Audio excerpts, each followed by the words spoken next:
Matthew Henry's Commentary on the Whole Bible. An exposition, with practical observations, of the Proverbs. Chapter 21. Proverbs 21 verse 1. Note 1. Even the hearts of men are in God's hand, and not only their goings, as he had said, chapter 20 verse 24. God can change men's minds, can, by a powerful and sensible operation under their spirits, turn them from that which they seemed most intent upon, and incline them to that which they seemed most averse to, as the husbandman, by canals and gutters, turns the water through his grounds as he pleases, which does not alter the nature of the water, nor put any force upon it, any more than God's providence does upon the native freedom of man's will, but directs the course of it to serve his own purpose. 2. Even kings' hearts are so, notwithstanding their powers and prerogatives, as much as the hearts of common persons. The hearts of kings are unsearchable to us, much more unmanageable by us, as they have their arcana imperii state secrets, so that they have great prerogatives of their crown, but the great God has them not only under his eye, but in his hand. Kings are what he makes them. Those that are most absolute are under God's government. He puts things into their hearts, Revelation 17 verse 17, Ezra 7 verse 27. Proverbs 21 verse 2. Note 1. We are all apt to be partial in judging of ourselves and our own actions, and to think too favorably of our own character, as if there was nothing amiss in it. Every way of a man, even his byway, is right in his own eyes. The proud heart is very ingenious in putting a fair face upon a foul matter, and in making that appear right to itself which is far from being so, to stop the mouth of conscience. 2. We are sure that the judgment of God concerning us is according to truth. Whatever our judgment is concerning ourselves, the Lord ponders the heart. God looks at the heart, and judges of men according to that, of their actions according to their principles and intentions, and his judgment of that is as exact as ours is of that which we ponder most, and more so. He weighs it in an unerring balance, chapter 16 verse 2. Proverbs 21 verse 3. Here, 1. It is implied that many deceive themselves with a conceit that, if they offer sacrifice, that will excuse them from doing justice, and procure them a dispensation for their unrighteousness, and this makes their way seem right. v2. We have fasted, Isaiah 58 verse 3. I have peace offerings with me, Proverbs 7 verse 14. 2. It is plainly declared that living a good life, doing justly and loving mercy, is more pleasing to God than the most pompous and expensive instances of devotion. Sacrifices were of divine institution, and were acceptable to God if they were offered in faith, and with repentance, otherwise not, Isaiah 1 verse 11, etc.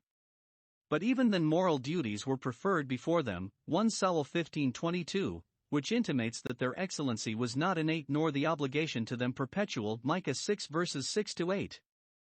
Much of religion lies in doing judgment and justice from a principle of duty to God, contempt of the world, and love to our neighbor, and this is more pleasing to God than all burnt offerings and sacrifices, Mark 12 verse 33.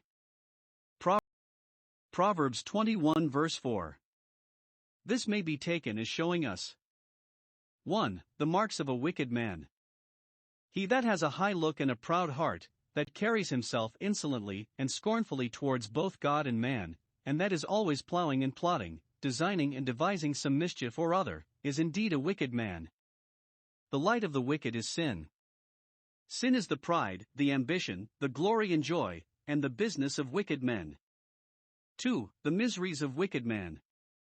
His raised expectations, his high designs, and most elaborate contrivances and projects, are sin to him. He contracts guilt in them, and so prepares trouble for himself. The very business of all wicked men, as well as their pleasure, is nothing but sin, so Bishop Patrick. They do all to serve their lusts, and have no regard to the glory of God in it, and therefore their plowing is sin, and no marvel when their sacrificing is so, chapter 15 verse 8. Proverbs 21 verse 5. Here is 1. The way to be rich. After, if we would live plentifully and comfortably in the world, we must be diligent in our business, and not shrink from the toil and trouble of it, but prosecute it closely, improving all advantages and opportunities for it, and doing what we do with all our might. Yet we must not be hasty in it, nor hurry ourselves and others with it, but keep doing fair and softly, which, we say, goes far in a day. With diligence there must be contrivance.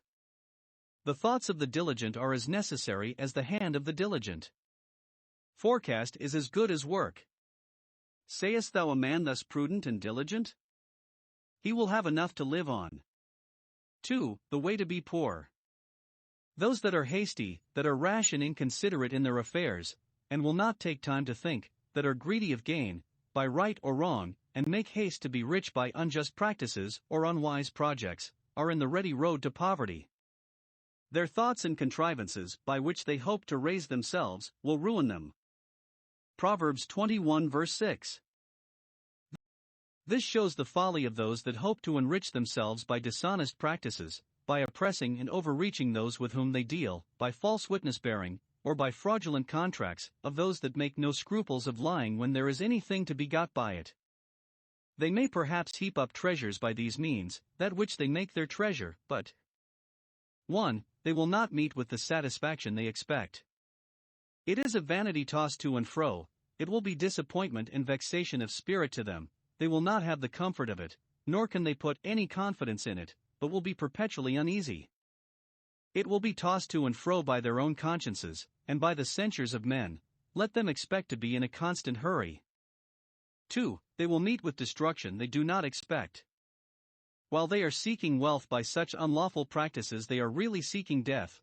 They lay themselves open to the envy and ill will of men by the treasures they get, and to the wrath and curse of God, by the lying tongue wherewith they get them, which he will make to fall upon themselves, and sink them to hell.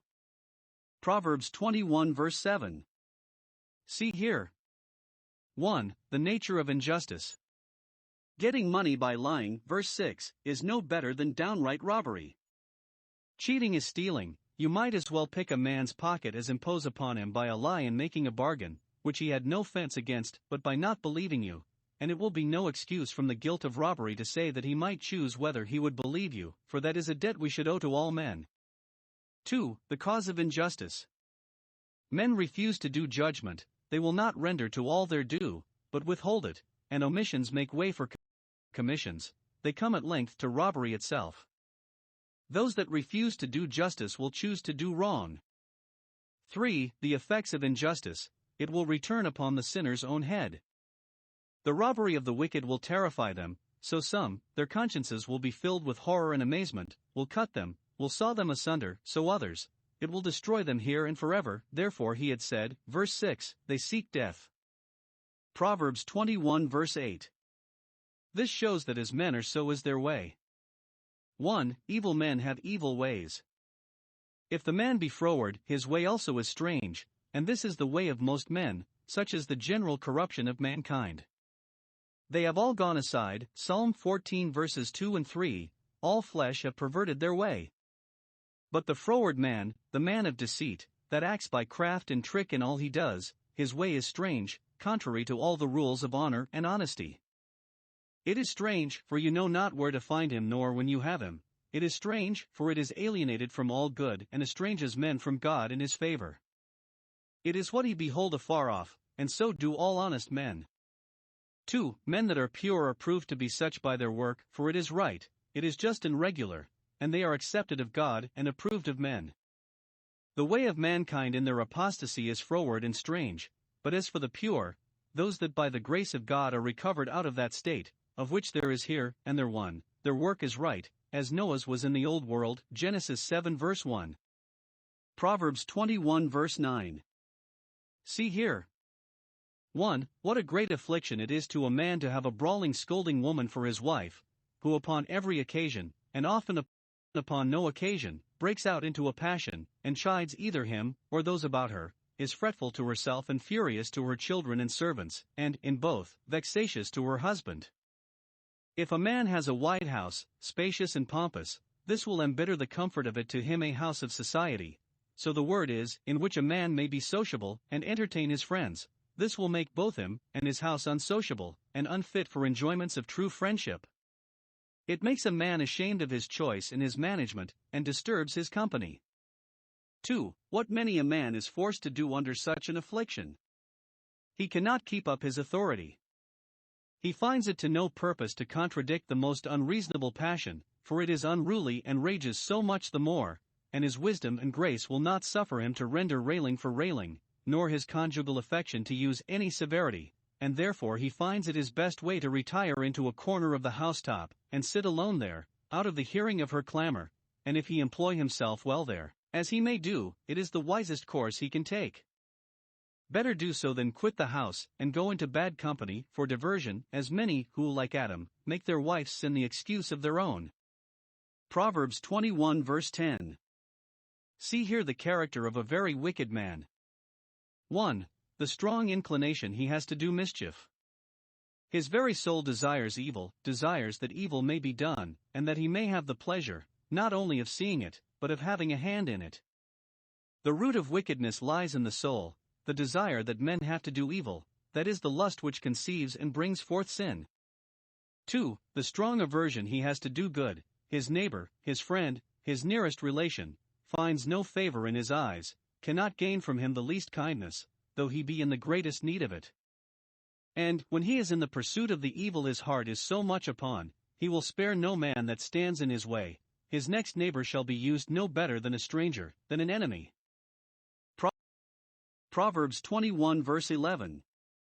This we had before, chapter 19 verse 25, and it shows that there are two ways by which the simple may be made wise. 1. By the punishments that are inflicted on those that are incorrigibly wicked. Let the law be executed upon a scorner, and even he that is simple will be awakened and alarmed by it, and will discern, more than he did, the evil of sin, and will take warning by it and take heed. 2. By the instructions that are given to those that are wise and willing to be taught. When the wise is instructed by the preaching of the word, he, not only the wise himself, but the simple that stands by, receives knowledge. It is no injustice at all to take a good lesson to ourselves which was designed for another. Proverbs 21 verse 12. 1. As we read this verse, it shows why good men, when they come to understand things aright, will not envy the prosperity of evildoers. When they see the house of the wicked, how full it is perhaps of all the good things of this life, they are tempted to envy. But when they wisely consider it, when they look upon it with an eye of faith, when they see God overthrowing the wicked for their wickedness, that there is a curse upon their habitation which will certainly be the ruin of it ere long, they see more reason to despise them, or pity them, than to fear or envy them. 2. Some give another sense of it. The righteous man, the judge or magistrate, that is entrusted with the execution of justice, and the preservation of public peace, examines the house of the wicked, searches it for arms, or for stolen goods, makes a diligent inquiry concerning his family and the characters of those about him, that he may by his power overthrow the wicked for their wickedness, and prevent their doing any further mischief, that he may fire the nests where the birds of prey are harbored, or the unclean birds. Proverbs 21 verse 13. Here we have the description and doom of an uncharitable man. 1. His description: he stops his ears at the cry of the poor, at the cry of their wants and miseries, he resolves to take no cognizance of them, at the cry of their requests and supplications he resolves he will not so much as give them the hearing, turns them away from his door, and forbids them to come near him, or, if he cannot avoid hearing them, he will not need them, nor be moved by their complaints, no be prevailed with by their importunities, he shuts up the bowels of his compassion. And that is equivalent to the stopping of his ears, Acts 7 verse 57. 2. His doom. He shall himself be reduced to straits, which will make him cry, and then he shall not be heard. Men will not hear him, but reward him as he has rewarded others. God will not hear him, for he that showed no mercy shall have judgment without mercy, Jam 2:13, and he that on earth denied a crumb of bread in hell was denied a drop of water. God will be deaf to the prayers of those who are deaf to the cries of the poor, which, if they be not heard by us, will be heard against us, Exodus 22 verse 23. Proverbs 21 verse 14. Here is 1. The power that is commonly found to be in gifts. Nothing is more violent than anger. Oh, the force of strong wrath! And yet a handsome present, prudently managed, will turn away some men's wrath when it seemed implacable, and disarm the keenest and most passionate resentments. Covetousness is commonly a master sin, and has the command of other lusts. Pecuniae obedient omnium commands all things. Thus Jacob pacified Esau and Abigail David. 2. The policy that is commonly used in giving and receiving bribes. It must be a gift in secret and a reward in the bosom, for he that takes it would not be thought to covet it, nor known to receive it, nor would he willingly be beholden to him whom he has been offended with, but, if it be done privately, all is well. No man should be too open in giving any gift, nor boast of the presents he sends, but, if it be a bribe to pervert justice, that is so scandalous that those who are fond of it are ashamed of it. Proverbs 21 verse 15. Note. 1. It is a pleasure and satisfaction to good men both to see justice administered by the government they live under, right taking place and iniquity suppressed, and also to practice it themselves, according as their sphere is. They no only do justice, but do it with pleasure, not only for fear of shame, but for love of virtue. 2. It is a terror to wicked men to see the laws put in execution against vice and profaneness. It is destruction to them, as it is also a vexation to them to be forced, either for the support of their credit or for fear of punishment, to do judgment themselves. Or, if we take it as we read it, the meaning is, there is true pleasure in the practice of religion, but certain destruction at the end of all vicious courses. Proverbs 21 verse 16. Here is 1. The sinner upon his ramble, he wanders out of the way of understanding, and when once he has left that good way he wanders endlessly. The way of religion is the way of understanding. Those that are not truly pious are not truly intelligent. Those that wander out of this way break the hedge which God has set, and follow the conduct of the world and the flesh, and they go astray like lost sheep. 2. The sinner at his rest, or rather his ruin, he shall remain, quiescent he shall rest, but not in pace in peace, in the congregation of the giants, the sinners of the old world, that were swept away by the deluge. To that destruction the damnation of sinners is compared, as sometimes to the destruction of Sodom, when they are said to have their portion in fire and brimstone. Or in the congregation of the damned, that are under the power of the second death. There is a vast congregation of damned sinners, bound in bundles for the fire, and in that those shall remain forever, who are shut out from the congregation of the righteous. He that forsakes the way to heaven, if he return not to it, will certainly sink into the depths of hell. Proverbs 21 verse 17. Here is an argument against a voluptuous luxurious life, taken from the ruin it brings upon men's temporal interests. Here is 1. The description of an epicure, he loves pleasure. God allows us to use the delights of sense soberly and temperately, wine to make glad the heart and put vigor into the spirits, and oil to make the face to shine and beautify the countenance, but he that loves these, that sets his heart upon them, covets them earnestly, is solicitous to have all the delights of sense wound up to the height of pleasurableness, is impatient of everything that crosses him in his pleasures, relishes these as the best pleasures, and has his mouth by them put out. Of taste for spiritual delights, he is an epicure, 2 Timothy 3 verse 4. 2. The punishment of an epicure in this world, he shall be a poor man, for the lusts of sensuality are not maintained, but at great expense, and there are instances of those who want necessaries, and live upon alms, who once could not live without dainties and varieties. Many a beau becomes a beggar. Proverbs 21 verse 18. This intimates 1. What should be done by the justice of men, the wicked, that are the troublers of a land, ought to be punished for the preventing and turning away of those national judgments which otherwise will be inflicted, and in which even the righteous are many times involved. Thus when Achan was stoned he was a ransom for the camp of righteous Israel, and the 7 sons of Saul, when they were hanged, were a ransom for the kingdom of righteous David. 2. What is often done by the providence of God, the righteous is delivered out of trouble, and the wicked comes in his stead, and so seems as if he were a ransom for him. Chapter 11 verse 8. God will rather leave many wicked people to be cut off than abandon his own people. I will give men for thee, Isaiah 43 verses 3 and 4. Proverbs 21 verse 19. Note. 1. Unbridled passions embitter and spoil the comfort of all relations. A peevish angry wife makes her husband's life uneasy, to whom she should be a comfort and a meet help. Those cannot dwell in peace and happiness that cannot dwell in peace and love.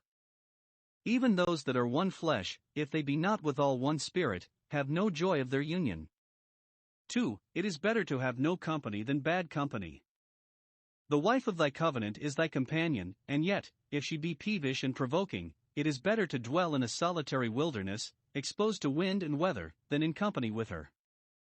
A man may better enjoy God in himself in a wilderness than among quarrelsome relations and neighbors. See verse 9. Proverbs 21 verse 20.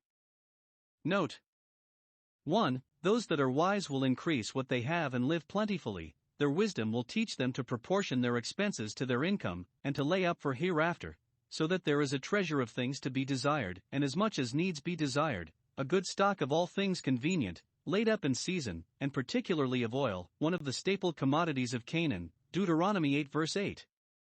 This is in the habitation, or cottage, of the wise, and it is better to have an old-fashioned house, and have it well furnished, than a fine modern one, with sorry housekeeping. God blesses the endeavors of the wise, and then their houses are replenished. 2. Those that are foolish will misspend what they have upon their lusts, and so bring the stock they have to nothing.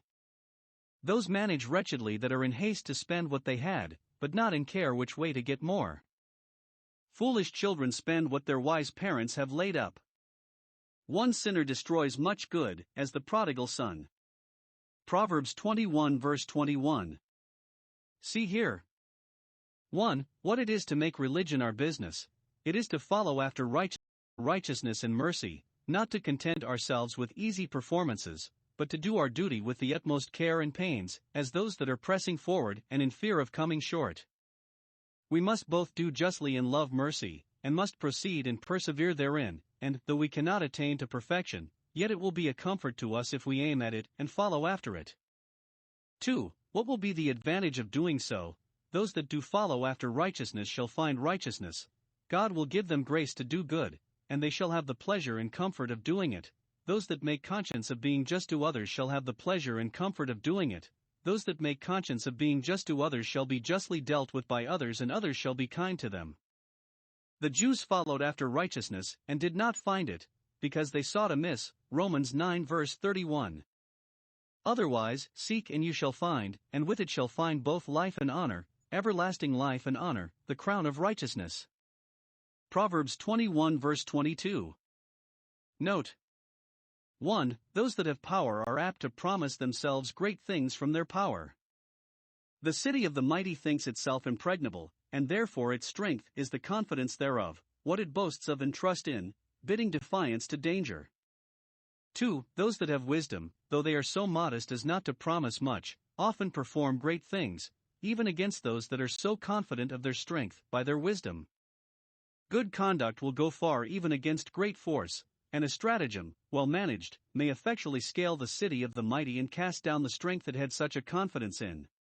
A wise man will gain upon the affections of people and conquer them by strength of reason, which is a more noble conquest than that obtained by strength of arms. Those that understand their interest will willingly submit themselves to a wise and good man, and the strongest walls shall not hold out against him. Proverbs 21 verse 23. Note 1. It is our great concern to keep our souls from straits, being entangled in snares and perplexities, and disquieted with troubles, that we may preserve the possession and enjoyment of ourselves, and that our souls may be in frame for the service of God. 2. Those that would keep their souls must keep a watch before the door of their lips, must keep the mouth by temperance, that no forbidden fruit go into it, no stolen waters, that nothing be eaten or drunk to excess. They must keep the tongue also, that no forbidden word go out of the door of the lips, no corrupt communication. By a constant watchfulness over our words we shall prevent abundance of mischiefs which an ungoverned tongue runs men into. Keep thy heart, and that will keep thy tongue from sin. Keep thy tongue, and that will keep thy heart from trouble. Proverbs 21 verse 24. See here the mischief of pride and haughtiness. 1. It exposes men to sin, it makes them passionate, and kindles in them the fire of proud wrath. They are continually dealing in it, as if it were their trade to be angry, and they had nothing so much to do as to barter passions and exchange bitter words. Most of the wrath that inflames the spirits and societies of men is proud wrath. Men cannot bear the least slight, nor in anything to be crossed or contradicted, but they are out of humor, nay, in a heat, immediately. It likewise makes them scornful when they are angry, very abusive with their tongues, insolent towards those above them, and imperious towards all about them. Only by pride comes all this. 2. It exposes men to shame. They get a bad name by it, and everyone calls them proud and haughty scorners, and therefore nobody cares for having anything to do with them. If men would but consult their reputation a little and the credit of their profession, which suffers with it, they would not indulge their pride and passion as they do. Proverbs 21 verses 25 to 26. Here we have 1. The miseries of the slothful, whose hands refuse to labor in an honest calling, by which they might get an honest livelihood. They are as fit for labor as other men, and business offers itself, to which they might lay their hands and apply their minds, but they will not. Herein they fondly think they do well for themselves. See chapter 26 verse 16. Soul, take thy ease. But really they are enemies to themselves, for, besides that their slothfulness starves them, depriving them of their necessary supports, their desires at the same time stab them. Though their hands refuse to labor, their hearts cease not to covet riches, and pleasures, and honors, which yet cannot be obtained without labor. Their desires are impetuous and insatiable. They covet greedily all the day long, and cry, "Give, give." They expect everybody should do for them, though they will do nothing for themselves, much less for anybody else. Now these desires kill them, they are a perpetual vexation to them, fret them to death, and perhaps put them upon such dangerous courses for the satisfying of their craving lusts as hasten them to an untimely end. Many that must have money with which to make provision for the flesh, and would not be at the pains to get it honestly, have turned highwaymen, and that has killed them. Those that are slothful in the affairs of their souls, and yet have desires towards that which would be the happiness of their souls, those desires kill them, will aggravate their condemnation, and be witnesses against them that were convinced of the worth of spiritual blessings, but refused to be at the pains that were necessary to the obtaining of them. 2. The honors of the honest and diligent. The righteous and industrious have their desires satisfied, and enjoy not only that satisfaction, but the further satisfaction of doing good to others. The slothful are always craving and gaping to receive, but the righteous are always full and contriving to give, and it is more blessed to give than to receive. They give and spare not, give liberally and upbraid not, they give a portion to 7 and also to 8, and do not spare for fear of wanting. Proverbs 21 verse 27. Sacrifices were of divine institution, and when they were offered in faith, and with repentance and reformation, God was greatly honored by them, and well pleased in them. But they were often not only unacceptable, but an abomination to God, and he declared so, which was an indication both that they were not required for their own sakes and that there were better things, and for effectual, in reserve, when sacrifice and offering should be done away. They were an abomination. 1. When they were brought by wicked men, who did not, according to the true intent and meaning of sacrificing, repent of their sins, mortify their lusts, and amend their lives. Cain brought his offering. Even wicked men may be found in the external performances of religious worship. Many can freely give God their beasts, their lips, their knees, who would not give him their hearts. The Pharisees gave alms. But when the person is an abomination, as every wicked man is to God, the performance cannot but be so, even when he brings it diligently. So some read the latter part of the verse. Though their offerings are continually before God, Psalm 50 verse 8, yet they are an abomination to him. 2. Much more when they were brought with wicked minds, when their sacrifices were made, not only consistent with, but serviceable to, their wickedness, as Absalom's vow, Jezebel's fast, and the Pharisees' long prayers. When men make a show of devotion, that they may the more easily and effectually compass some covetous or malicious design, when holiness is pretended, but some wickedness intended, then especially the performance is an abomination. Isaiah 66 verse 5. Proverbs 21 verse 28. Here is 1. The doom of a false witness. He who, for favor to one side or malice to the other, gives in a false evidence, or makes an affidavit of that which he knows to be false, or at least does not know to be true, if it be discovered, his reputation will be ruined. A man may tell a lie perhaps in his haste, but he that gives a false testimony does it with deliberation and solemnity, and it cannot but be a presumptuous sin, and a forfeiture of man's credit. But though he should not be discovered, he himself shall be ruined. The vengeance he imprecated upon himself, when he took the false oath, will come upon him.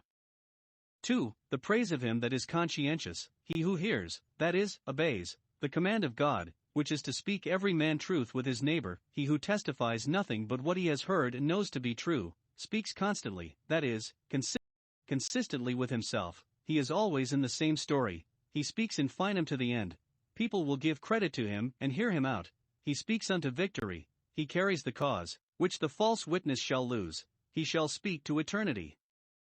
What is true eternally. The lip of truth is established forever. Proverbs 21 verse 29. Here is 1. The presumption and impudence of a wicked man, he hardens his face, brazens it, that he may not blush, steals it, that he may not tremble when he commits the greatest crimes, he bids defiance to the terrors of the law and the checks of his own conscience, the reproofs of the word and the rebukes of providence, he will have his way and nothing shall hinder him. Isaiah 57 verse 17. 2. The caution and circumspection of a good man, as for the upright, he does not say, what would I do? What have I a mind to? And that will I have, but what should I do? What does God require of me? What is duty? What is prudence? What is for edification? And so he does not force his way, but direct his way by a safe and certain rule. Proverbs 21 verses 30 to 31. The designing busy part of mankind are directed, in all their counsels and undertakings, to have their eye to God, and to believe.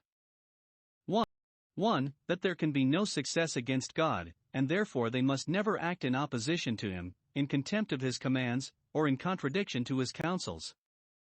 Though they think they have wisdom and understanding and counsel, the best politics and politicians, on their side, yet, if it be against the Lord, it cannot prosper long, it shall not prevail at last. He that sits in heaven laughs at men's projects against him, and is anointed, and will carry his point in spite of them. Psalm 2 verses 1 to 6. Those that fight against God are preparing shame and ruin for themselves. Whoever make war with the Lamb, he will certainly overcome them. Revelation 17 verse 14. 2. That there can be no success without God, and therefore they must never act, but in dependence on him. Be the cause ever so good, and the patrons of it ever so strong and wise and faithful, and the means of carrying it on, and gaining the point, ever so probable, still they must acknowledge God and take him along with them. Means indeed are to be used, the horse must be prepared against the day of battle, and the foot too, they must be armed and disciplined. In Solomon's time even Israel's kings used horses in war, though they were forbidden to multiply them. But, after all, safety and salvation are of the Lord. He can save without armies, but armies cannot save without him, and therefore he must be sought to and trusted in for success, and when success is obtained he must have all the glory. When we are preparing for the day of battle, our great concern must be to make God our friend and secure his favor.